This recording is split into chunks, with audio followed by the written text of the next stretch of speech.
Welcome, everybody, to a busy April 3rd, the market update desk with Scott Riley, NMLS number 157524. Let's dive right into what we had yesterday with ADP numbers and today with a really crazy day in the market. So, yesterday we got ADP payroll. Now, that showed there was 155,000 jobs created during the month, which was a good amount stronger than the street estimate of between 105 and 120. Additionally, there was a small positive adjustment to February's numbers of adding 7,000 jobs. So that brought that report to a positive 84,000, which was still pretty anemic overall. So the job gains were spread out between all business sizes, which was a pleasant surprise. After several months of very weak job growth in small sized businesses, there was an unexpected jump of 52,000 in that category. Very good to see for economic health for small businesses gaining some traction finally. Looking at wages, job stayers, or those who stayed and retained their jobs, had their pay increase by about 4.6% on an annualized basis. Now, this is a 1/10 drop from the previous month, which was a 4.7 annualized rate for pay increases for job stayers. It's still the lowest level since June of 21. Job changers, or those finding a new job or getting poached from competition, saw an increase of 6.5%, down from the previous month of 6.8. The spread between stayers and changers matched the lowest amount on record, which means there is much less of a premium going on for changing jobs in regards to pay, which means there's less of an enticement and poaching from companies, and ultimately less hiring needs come from that.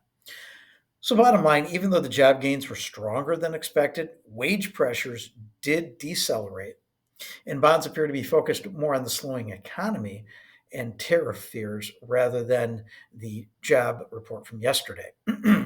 Additionally, we got an update from the Atlanta Fed for their Q1 2025 GDP estimate. They released that yesterday, in which they revised the previous report, which was very low, even lower from negative 2.8% to negative 3.7% GDP for quarter one. Now, when you factor in foreign trade of gold, they moves that from a negative 0.5% to a negative 1.4%. Clearly, the Atlanta Fed is predicting a contraction in the economy. So today, we've got a lot going on. Yesterday was a big tariff announcement.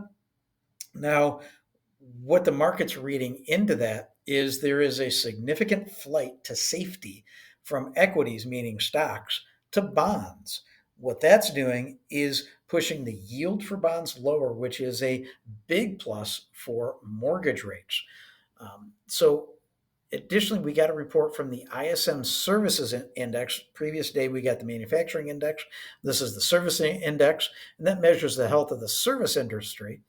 And that decreased to 50.8 index in March, well below expectations of 53%. We got the Challenger Jobs Cut report, and that counts the corporate layoffs based on mass layoff data from state departments of labor, showed that there was a 275,240 amount of layoffs in March. That's up a staggering 172,017 job cuts from the previous month. In fact, it was the third largest number of cuts ever recorded. Now, the majority of this, everybody knows, is attributed to the government sector. Big changes there. Now, the initial jobless claims looks like that rose slightly, 6,000 from 219,000 to 225,000. Then we did have an uptick in continuing claims to 1.9 million now. So, in the technical side, mortgage-backed securities broke above a resistance level and are up 39 basis points. And if we can close above that resistance level where we are right now, we have another good amount of run room to get to the next ceiling or resistance level. 10-year bond is down 13 basis points, a huge amount. We're now sitting at 4.05. The next downward resistance is 4.01. Then below that is 4.92. We have a significant runway to lower bonds, and that has to do with all the tariffs that are out there and the flight to safety, like we talked about earlier. But what's going on, we move out the politics of it, but from a bond perspective and mortgage rate perspective, we're in a very good spot right now, and I think we've got some more room to run. So we've got buyers getting offers accepted. This is spring break week, as we've talked about. It's a great time to buy.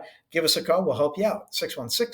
616-293-2189. Hope you have a great afternoon. Scott Riley, the Market Update Desk, your original singular market news source for West Michigan.